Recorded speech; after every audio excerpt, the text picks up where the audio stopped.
What is up, everybody? I'm your host of Brunning and Stave, and we're going to do things a little bit differently today. Got some feedback from a good friend, so instead of two short videos, I'm going to do one that's a little bit longer. It's going to be more of a discussion rather than reading the news. So let me know if you like it, and as always, hit like, hit subscribe, and let's get into it.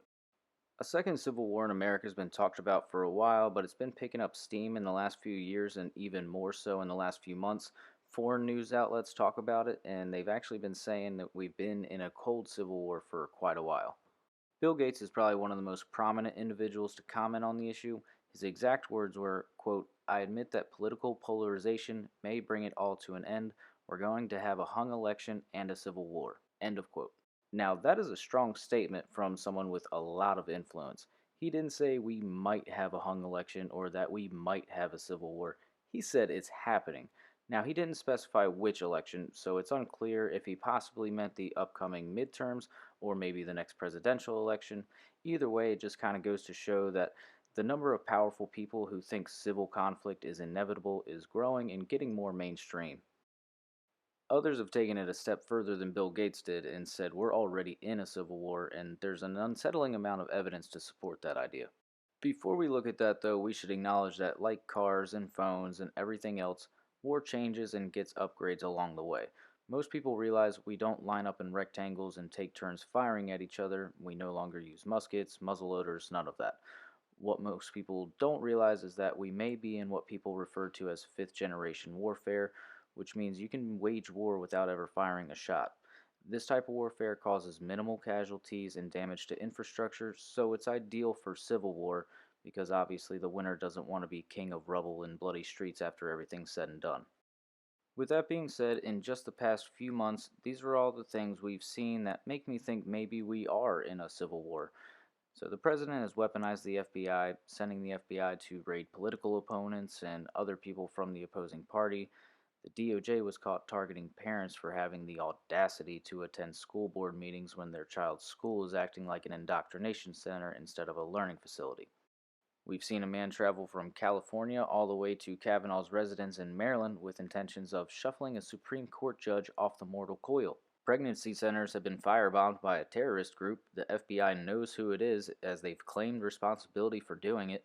They openly plan to do more, and yet no arrests have been made. A teenager was killed by a man who hit him intentionally with his SUV. The murderer flat out said he did it because the teen was a Republican extremist, which is yet to be proven, likely because he wasn't an extremist. This came on the heels of one of the most divisive, hate-filled speeches a president has ever given, a speech in which Biden repeatedly called MAGA Republicans extremists who are a threat to the soul of the nation. Protesters protested right outside of a Supreme Court judge's house, which is highly illegal, and yet Jen Psaki encouraged the behavior because her party wanted the judge to change his mind. Elon Musk, who is long adored, came out and said he was voting Republican for the first time ever due to the extreme change the Democratic Party has undergone, and it took less than 24 hours for bogus hit piece articles and accusations to come out against him. Tulsi Gabbard recently got the exact same treatment, except the media took less than 10 hours to write hit pieces about her, and they couldn't gather anything on her, though, so they just went with, "She has ties to a Russian cult." The list goes on, but I think you probably get the point. And keep in mind, I restricted this list to just the past few months. If we were to make a list of every instance, this would turn into an episode of 60 minutes rather than a quick YouTube video. Now, even with all that's happened in such a short amount of time, some people still don't believe that a civil war could happen today. Bill Maher has a fairly famous quote at this point, saying it couldn't happen because the dividing line would run through Nana's kitchen. And I personally feel like that's a pretty silly thought, considering the line ran through Nana's kitchen in our last civil war. It was brother against brother back then, and I don't see why it would be any different this time.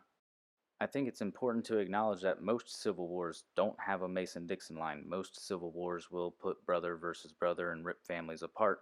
So while Bill Maher is funny and correct every once in a while, I don't feel like this is one of those times. And as much as I don't like Bill Gates, I think he's probably correct. If civil war hasn't already arrived, it's almost certainly coming. So what do you all think about the events of the past few months? Is it leading to a conflict? Are we already in the conflict? Is Bill Maher right? Is Bill Gates right? Let me know in the comments, and I'll see you next time.